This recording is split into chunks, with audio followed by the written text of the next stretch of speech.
Hola, bienvenidos a los videos del curso de Cálculo 2 de la Facultad de Ingeniería de la Universidad de los Andes. En este caso hablaremos de las derivadas direccionales. Para hablar de las derivadas direccionales, miremos la gráfica de la función z igual x cuadrada menos x cuadrada menos y cuadrada, que es un paraboloide enfocado hacia abajo, y sabemos ya que haciendo las derivadas parciales, es decir, el corte con el plano x igual a 1, obtenemos la recta tangente contenida en el plano. Luego hacemos el corte con el plano y igual a 1 y obtenemos la recta tangente que está contenida en el plano. Y aquí tenemos el punto de tangencia. Y por lo tanto tenemos la ecuación del plano tangente. Déjenme limpiar aquí para que se vea bien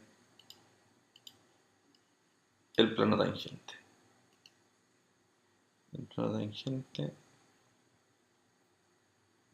Aquí está el plano tangente. Y sabemos que las derivadas parciales nos muestran el crecimiento o decrecimiento de la función cuando nos movemos sobre los ejes coordenados. Pero resulta que también nos podríamos mover sobre este plano de tangencia en algunas direcciones que no fueran las de los ejes coordenados. Por ejemplo, nos podríamos mover paralelo al plano XY, ¿sí? O nos podríamos mover en un ángulo de 30 grados hacia la izquierda desde el eje Y, o qué sé yo, muchas opciones en las cuales movernos, y este plano tangente nos va a decir si nos estaríamos moviendo hacia arriba, hacia abajo, sin variación de altura, todas las opciones que se les pueden ocurrir. Entonces lo que vamos a ver ahora es cómo nos podemos mover desde el punto de tangencia, que no sea necesariamente la dirección de los ejes coordenados, que no sea necesariamente a la tasa de las derivadas parciales. Entonces para eso definamos en omega un subconjunto abierto de Rn, la función f que va de omega en r, y llamamos derivada direccional de la función en el punto x0 que pertenece a omega en la dirección del vector unitario b, y escribimos d sub b de f de x0 al siguiente límite. Límite cuando h tiende a 0 de f en x0 más h por b menos f en x0 partido por h. Cada vez que este límite exista, si ustedes se fijan en la definición, estamos moviéndonos desde x0 en la dirección de b. Antes teníamos puesto aquí los vectores canónicos, e1, e2, e3, y nos movíamos h en esa dirección. Ahora nos estamos moviendo en cualquier otra dirección o también en una de esas. Entonces, por ejemplo, consideremos la función z igual a x cuadrada por y en el punto 1, 0, 1, y consideremos la dirección del vector 1, 2 y calculemos la derivada direccional ahí. Pero si ustedes se fijan, la definición de derivada direccional decía que el vector dirección de la dirección en la que me voy a mover tenía que ser unitario, y este vector que está aquí, b, no es unitario. Por lo tanto, lo primero que debemos hacer es normalizarlo, ¿sí? Es decir, dividimos por raíz de 2, lo que nos da el vector raíz de 2 medios, raíz de 2 medios. Y ahora sí, podemos calcular el límite de f evaluado en el punto más h veces la dirección esta, menos f evaluado en el punto partido por h. Eso nos lleva a esta expresión de aquí, lo que hace que h valga raíz de 2. Para calcular ese límite, si quieren pueden ocupar L'Hopital, por ejemplo, ¿sí? Entonces tenemos que la derivada direccional en la dirección 1, 1 es igual a raíz de 2. Esto quiere decir que cuando nos movemos en la dirección raíz de 2 medios, desde el punto 1, 0 sobre el plano z igual 0, entonces la gráfica de la función se mueve a una tasa de raíz de 2. Es decir, la gráfica en esa dirección crece. Tenemos entonces aquí la gráfica de la función z igual a x cuadrado coseno de y, y aquí en azul, ustedes pueden ver el punto 1, 0, 1, que es el punto que hablábamos recién en el ejercicio. Y aquí tenemos el plano tangente a la función. Ahora, si ustedes miran en el plano z igual 0, aquí voy a dibujar la recta que va en la dirección 1, 1. ¿Sí? Aquí abajo se ve, yo no sé si lo alcanzan a ver. Aquí abajo se ve, aquí en azul, en la dirección 1, 1, en el contenido del plano z igual 0, ahí se ve mejor. Yo me puedo mover en esa dirección, pero partiendo desde el punto azul, desde el punto 1, 0, 1. Y en esa situación, la función lo que hace es crecer. Si miran aquí la recta azul que acabo de dibujar, esta recta aquí, esta recta azul, va por sobre el plano tangente y va hacia arriba con una tasa de crecimiento de raíz de 2, que es la que nos dio la derivada direccional. Veamos ahora el siguiente teorema. Sea omega un subconjunto de Rn abierto y sea f una función que va de omega en R, una función diferenciable en el punto x0 que pertenece a omega, y sea b un vector unitario. Entonces la derivada direccional de f en la dirección de b se puede calcular de la siguiente manera.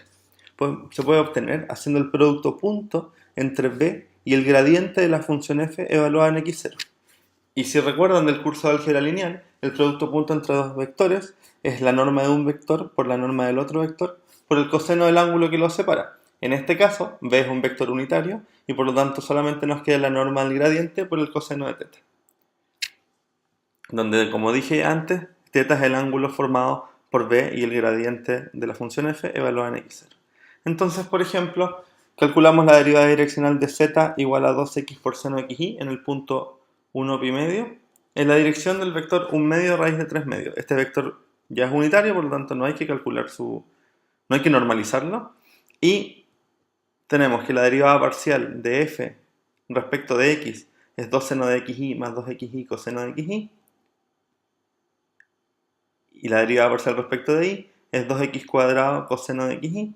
Evaluando en el punto, tenemos que la derivada parcial respecto de x vale 2, la derivada parcial respecto de y vale 2, y por lo tanto la derivada direccional es el producto punto entre los vectores 1 medio, raíz de 3 medios, y 2, 0, que vale 1. Es importante notar que la derivada direccional nos muestra la tasa de crecimiento en una dirección determinada, no necesariamente la de los ejes coordenados, y por lo tanto podemos conocer cómo crece o decrece una función, mirando desde un punto fijo, en todas las direcciones posibles. De esta manera podemos identificar la dirección de mínimo y máximo crecimiento. Si miramos el teorema anterior, la derivada direccional en la dirección de b de la función f en el punto x0 es igual a la norma del gradiente de f por el coseno del ángulo que separa los dos vectores involucrados. De la igualdad anterior podemos obtener la respuesta. ¿Cuál es la dirección de máximo crecimiento? El vector p es unitario, por lo tanto no va a cambiar la expresión anterior. El vector gradiente de f no va a cambiar con la elección de b. Pero el coseno del ángulo sí. El coseno del ángulo es maximal cuando vale 1. Por lo tanto, eso significa que el ángulo formado por el gradiente de f y b debe ser igual a 0. Y para que sea mínimo, es decir, lo que acabo de decir es que sean paralelos y tengan el mismo sentido. Y por otro lado, para que sea mínimo, para que el decrecimiento sea máximo, el coseno debe valer menos 1. Y eso implica que son paralelos, pero tienen sentidos contrarios. Resolvamos el siguiente ejemplo. Un insecto situado en el punto P de un plano observa que si camina sobre este plano en la dirección noreste, entonces la temperatura aumenta en razón de 1 grado por centímetro. Cuando se dirige en dirección sureste desde el mismo punto fijo, la temperatura decrece en razón de 3 grados por centímetro. Pregunta: si se dirige en una dirección de 60 grados al sur del occidente, ¿aumenta o disminuye la temperatura y en qué razón? Entonces necesitamos movernos al sur del occidente. El occidente es el oeste y 60 grados al sur del occidente sería por aquí, ¿cierto? Por aquí por donde está el cursor. Es decir, necesitamos la derivada direccional en la dirección de coseno de 4 pi tercios, seno de 4 pi tercios. Para esto necesitamos las derivadas parciales de la función en ese punto, y si llamamos f a la función que da la temperatura sobre dicho plano, entonces la información que tenemos se puede modelar de la siguiente manera. La derivada parcial en las direcciones que ya sabemos es en coseno de pi cuarto, seno pi cuarto, ¿sí? La derivada direccional tiene que dar 1, y en coseno de menos pi cuarto, seno de menos pi cuarto, la derivada parcial tiene que dar menos 3.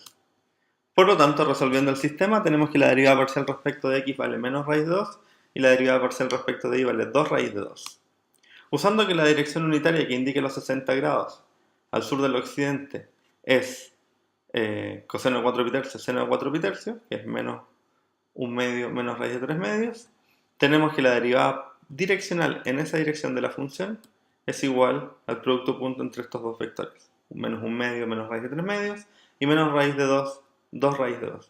Es decir, tenemos que la derivada parcial, la derivada direccional en la dirección indicada es raíz de 2 medios menos raíz de 6. Raíz de 2 medios menos raíz de 6 es negativo, por lo tanto la temperatura decrece en ese sentido. ¿Hacia dónde debe caminar para calentarse lo más rápido posible? ¿Cuánto vale la derivada direccional en dicha dirección? Como ya sabemos, la dirección de máximo crecimiento de la función f es la dirección del gradiente, es decir, en la dirección menos raíz de 2, 2 raíz de 2. Y por lo tanto, la derivada direccional en este punto vale el vector unitario, producto punto, con el vector no unitario, que es el del gradiente, es decir, vale la norma de menos raíz de 2, 2 raíz de 2, que es igual a 10.